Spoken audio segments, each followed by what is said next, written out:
विश्व स्वास्थ्य संगठन की दक्षिण पूर्व एशिया की regional director doctor Poonam Khetrapal Singh और साथ में उनके कंट्री रिप्रेजेंटेटिव भारत के लिए डॉक्टर ऑफरेन और उनके सभी अन्य अधिकारियों की उपस्थिति में देश में ट्यूबरक्लोसिस के एलिमिनेशन में विश्व स्वास्थ्य संगठन के माध्यम से 2025 तक ट्यूबरक्लोसिस को एलिमिनेट करने के अभियान में लगे हुए 120 से ज़्यादा WHO के कंसल्टेंट्स जो देश के विभिन्न हिस्सों में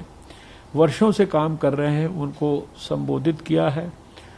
उनको निवेदन किया है, उनको आग्रह किया है, उनको मोटिवेट किया है, उनके वर्षों के अच्छे काम को एक्नॉलेज किया है और उनसे अपील की है कि पूरी बारीकी के साथ देश भर में हम टीबी के एक एक केस को ढूंढें, उसका इलाज जो भारत सरकार निःशुल्क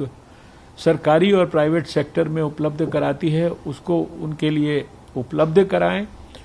और इसके साथ साथ टीबी को प्रिवेंट करने के लिए भी जो कुछ करना है वो सब कुछ गहराई और गंभीरता से करें। पिछले 25 साल से ज़्यादा का मुझे विश्व स्वास्थ्य संगठन के साथ काम करने का अनुभव है। भारत को पोलियो मुक्त बनाने के सपने को साकार करने के लिए विश्व स्वास्थ्य संगठन ने 1994 से लेकर और 2014 तक जब भारत पूरी तरह से पोलियो मुक्त हुआ, हर स्तर पर भारत का साथ दिया। मुझे व्यक्तिगत तौर पर उनके साथ का बहुत ही गहरा अनुभव है और खाली यही नहीं, पिछले 70 साल से स्वास्थ्य के क्षेत्र में विश्व स्वास्थ्य संगठन का, उनके कंसल्टेंट्स का लगातार सहयोग हम सबको मिल रहा है। मुझे पूरा विश्वास है कि टीबी मुक्त भारत के हमारे जन आंदोलन को सफल बनाने में जिस प्रकार से देश में इस तरह के हमारे अंतर्राष्ट्रीय स्तर के पार्टनर्स लगे हैं, देश की स्वयंसेवी संस्थाएं लगी हैं, डॉक्टर्स लगे हैं और भी समाज के सभी संबंधित पक्ष इसमें अपना कंट्रीब्यूशन कर रहे हैं। हम निश्चित रूप से 2025 तक प्रधानमंत्री नरेंद्र मोदी जी के टीबी मुक्त भारत के सपने को साकार करने में सफल होंगे और मैं विश्वास के साथ कह सकता हूं कि टीबी हारेगा और देश जीतेगा। सर, टीबी की तरह से ही देखिए, कोविड के बारे में तो लगातार 1.25 साल से हम कह ही रहे हैं और कोविड के खिलाफ लड़ने के लिए क्या समाज को करना है, क्या डॉक्टरों को करना है, क्या सरकार को करना है, सब अपने अपने स्तर पर कर रहे हैं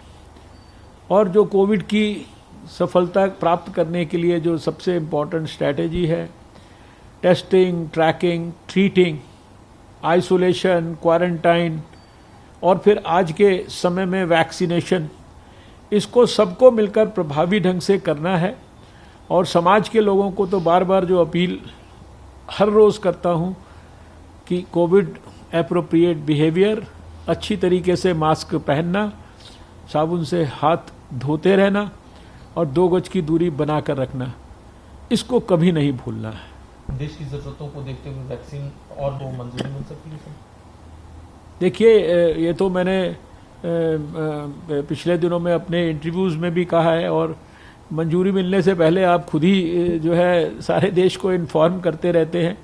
हम सब जानते हैं कि जो स्पुतनिक वी है, जो रशियन वैक्सीन है, उसको इमरजेंसी यूज़ ऑथराइजेशन की दृष्टि से अभी हमारे जो एक्सपर्ट कमेटी है हमारे ड्रग कंट्रोलर की, उन्होंने अपनी औपचारिक स्वीकृति दी है। नेगवैक ने भी उसके संदर्भ में अपनी तैयारी जो है, अपना ओपिनियन दिया है। अब हमें लगता है कि उसको इमरजेंसी यूज़ ऑथराइजेशन की औपचारिक स्वीकृति मिलना ये एक शायद फॉर्मेलिटी जैसा ही बचा है।